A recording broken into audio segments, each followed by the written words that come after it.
Est-ce que c'est important de savoir qu'on a un risque d'avoir la maladie de Parkinson? Alors il y a aucun médicament pour le traiter. Est-ce que les entreprises ne peuvent pas se servir de l'analyse génétique des gens pour savoir qu'ils vont être allergiques aux peintures et faire de la discrimination à l'emploi si c'est une entreprise de peinture, par exemple?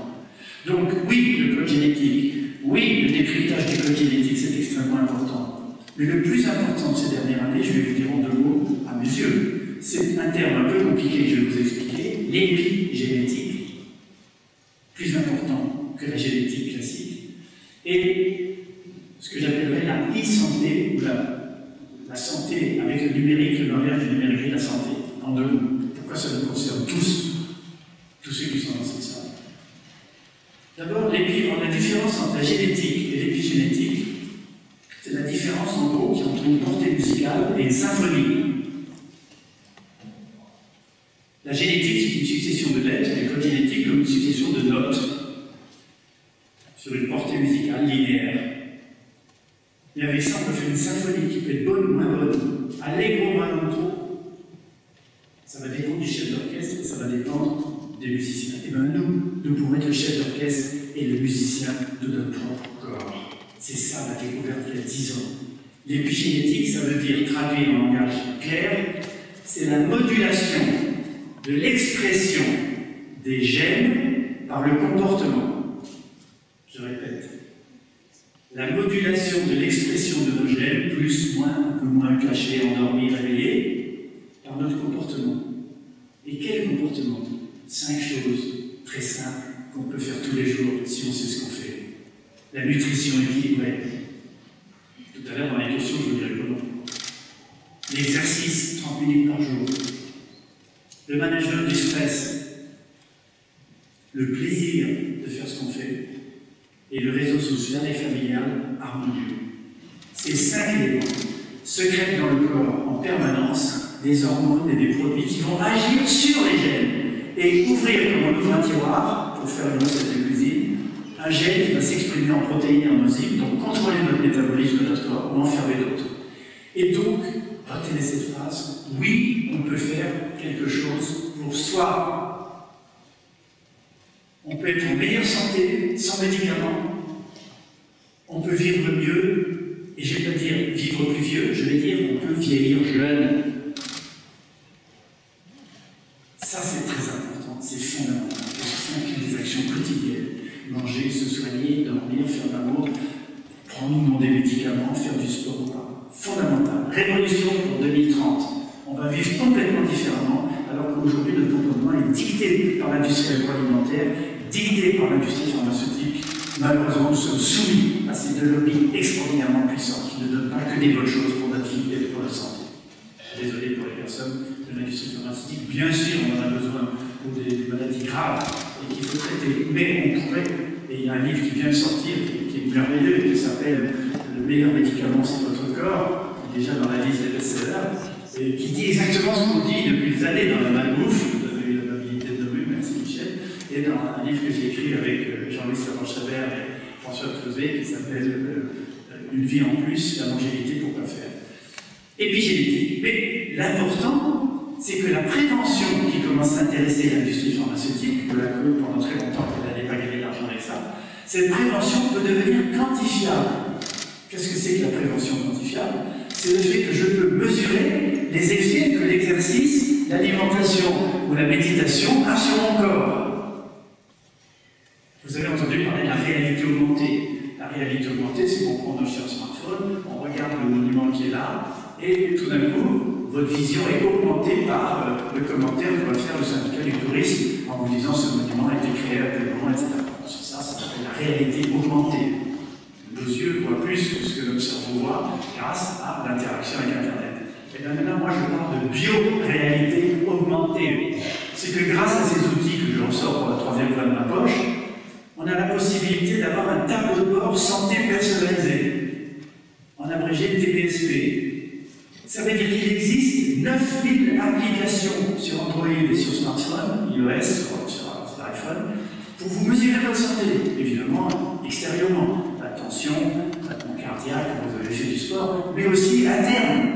Vous pouvez mettre une goutte de salive, une goutte de sang, une goutte d'urine sur un petit buvard, vous mettez ça dans un petit lecteur qui a la taille d'un morceau de sucre ou d'un paquet de cigarettes, et ça transmet immédiatement à votre smartphone et à votre médecin des informations fondamentales sur votre corps. Et ce que je vous ai dit sur l'épigénétique, le changement se fait pas en 1 an, en 2 ou en 3 ans, ou même en 100 000 ans, en 1 million d'années, comme les mutations darwiniennes du code génétique par les variations aléatoires qui ont conduit à la diversité de tout ce qui vit sur la Terre. Non!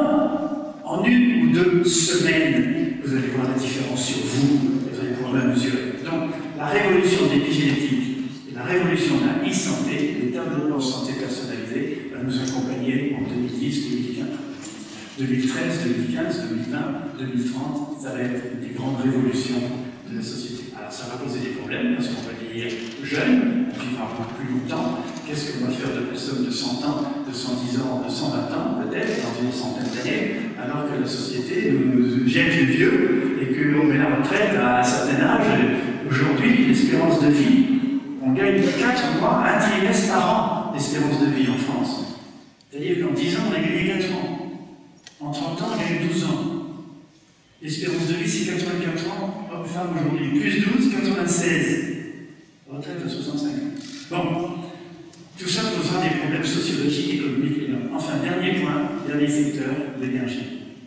L'énergie de votre corps, vous la contrôlez avec l'alimentation, avec l'exercice, éventuellement. Vous êtes maître de votre propre corps. Mais le corps social, on est soumis, dominé par des pouvoirs extrêmement puissants, qui sont, pour simplifier, le pouvoir fossile et le pouvoir fissile. En d'autres termes, le pétrole et le nucléaire. Nous sommes assistés.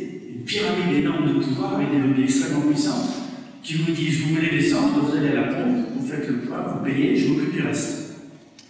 Vous voulez l'électricité, je vous tire un fil depuis ma centrale nucléaire jusqu'à votre compteur, vous payez, je m'occupe du reste. Et qu'est-ce qu'on voit? Que les prix augmentent tout le temps. Nous, on ne peut rien faire. Et bien je dis, ça change. C'est en train de changer. La page se tourne. Avec quoi? 2 choses. Avec le mix énergétique et avec le smart grid que j'appelle Enernet, l'Internet de l'énergie. D'abord, on parle des énergies renouvelables, pas moi. Comme j'ai dit, oublier Internet, je veux dire oublier les énergies renouvelables. C'est l'énergie renouvelable avec un grand E. Et je complémente ce grand E par 2 autres E. C'est les 3 E de Joël Le Monnet. L'énergie renouvelable, les économies d'énergie, et les efficacités énergétiques gaspillent énormément en hyper économique. Donc ces 3 E, c'est ce que j'appelle le mix, MX majuscule. Ces énergies renouvelables, qu'on appelle les énergies renouvelables, il y en a 12, je les énumère rapidement. Le solaire photovoltaïque qui fait de l'électricité, le solaire thermique qui fait de l'eau chaude, les éoliennes, les hydroliennes, les 3 biomasses, biomasse pour brûler du bois, biomasse pour faire du bioéthanol, biomasse pour faire du gaz, du biogaz, l'hydroélectricité, la géothermie, l'énergie thermique des mers, l'énergie des vagues, etc. Il y en a 12. En les combinant entre elles, c'est l'énergie renouvelable. Okay, mais cette énergie renouvelable qui peut faire des gigawatts. On nous dit aussi pas possible le nucléaire qui peut faire 1000 mégawatts. C'est archi faux. En combinant les énergies renouvelables dans l'énergie renouvelable, en arrêtant de penser en termes de centrales, mais de décentrales interconnectées les unes avec les autres, en arrêtant de penser en termes de filières, telle filière, typiquement français, pour intraduisible en anglais. On sort de ce goulot d'étranglement des énergies au pouvoir pyramidal qui nous impose notre vie. Nous allons vers une démocratie énergétique. Grâce à Enernet, le partage de l'électricité en peer-to-peer entre les gens. Pourquoi? Parce que quand les gens produiront de manière différente à Nancy, pas pareil qu'à Biarritz ou à Bordeaux ou à Marseille, des énergies adaptées, le vent ici, l'hydroélectricité là, le biogaz, la biomasse qu'on brûle dans les bâtiments, etc. À partir du moment où nous allons avoir dans les villes et dans les bâtiments indépendants des bâtiments à énergie positive, tous les grands architectes sont là-dessus. Des bâtiments qui fabriquent plus d'énergie qu'ils en consomment. Il y a déjà des bureaux à Meudon, faits par des grandes entreprises comme Bouygues, Vinci, Schneider, qui consomment 39 kW au mètre carré et qui produisent 69 kW au mètre carré pour 23 000 mètres carrés de bureaux et font plus d'énergie que l'on produit. Donc, le partage devient possible. Nous entrons dans une société du partage, non seulement des savoirs, de l'information, des connaissances, mais aussi du partage de l'énergie. Et ça change tout sur le